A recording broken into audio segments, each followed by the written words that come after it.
All right, developing now, even before the Great Flood of 2016, homeowners here in Louisiana were discussing flood insurance, and now it seems more important than ever. That's right. It's a hot topic, and changes are coming from FEMA's flood insurance program.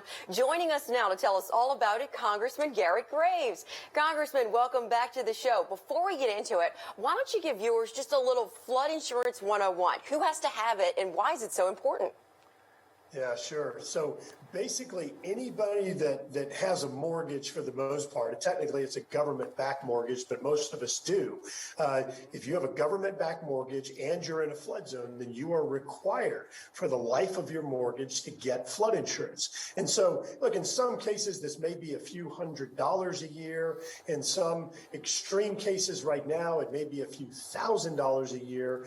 But under some of the changes that are being put in place right now, in fact, starting tomorrow, worst April Fool's joke ever, we've seen rates going from maybe $500 a year to $7,000, $8,000, or even $9,000 a year. So this could have a huge impact on the affordability of homes in some areas of South Louisiana.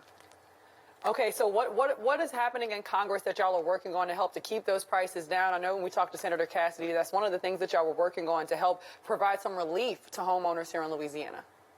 Well, first of all, we've offered amendments to try to prevent this from being fully implemented until they have better information out there, being able to explain to homeowners and to renters the cost of these new rates. Second of all, we're working on legislation right now that would actually prevent, or it would govern or put a cap on the rate increase each year, trying to prevent these outrageous rates. Look, I fully believe that we should be coming in and conveying to people what risk they have. But the reality is, especially in South Louisiana, it's kind of unique. We've lost 2,000 square miles of our coast from the south. We drain parts of Canada, New York, and Montana from the north. Because of all of these external factors, you can't charge us in Louisiana for what people in Canada are doing. Yet that's exactly what this new rate structure does. The solution is greater investment in flood protection and restoring our coast and in hurricane resiliency efforts. And that's why we've secured a total of $6 billion in recent years to do that. But you've got to let us get these projects in the ground. Then we can come in and start talking about what changes in flood insurance should look like. Congressman Graves, you kind of bring us to this point right here of flood mitigation efforts. What about the Combie River Diversion Canal? Even pushed back again. What is Congress doing now to kind of make that go quicker and actually become a possibility to save people money? Well, look, that project has a storied history that dates back to the early 1980s. It has clearly been mishandled in the implementation.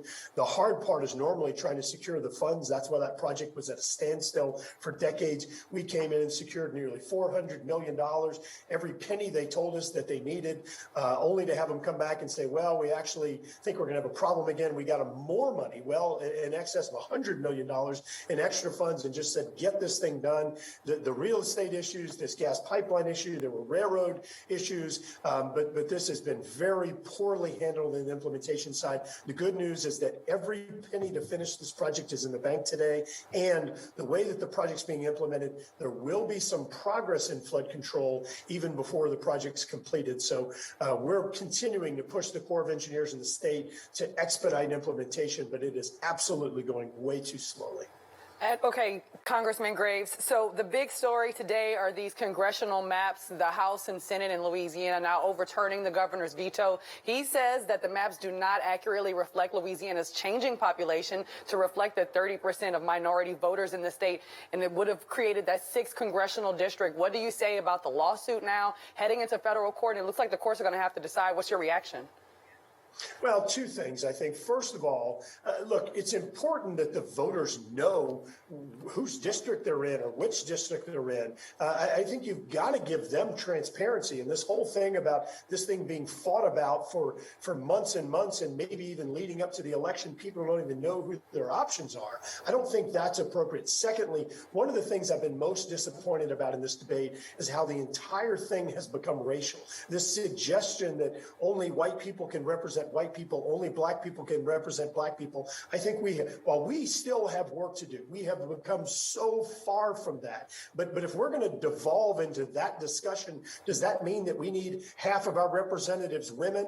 Does that mean that we need a Cajun representative and an Irish and a Hispanic representative? Look, we've come far. I think we need to hold people accountable to representing the people that they've been elected to represent them. And keeping in mind, the legislature that the public elected, they're the ones who drew these maps. They're the ones who made these decisions. And these maps are very closely aligned to the maps that were signed off on by Eric Holder, who's the African-American Attorney General during the Obama administration. So I think there's been some really distorted debate, but most importantly, we've got to focus on the transparency to the voters. Congressman Graves, lots of hot topics. We could talk to you all day, but quickly before we go, what do you say to those folks whose rates just went skyrocketing for the flood insurance program, and they now are saying they can't afford it? What do you say to those people?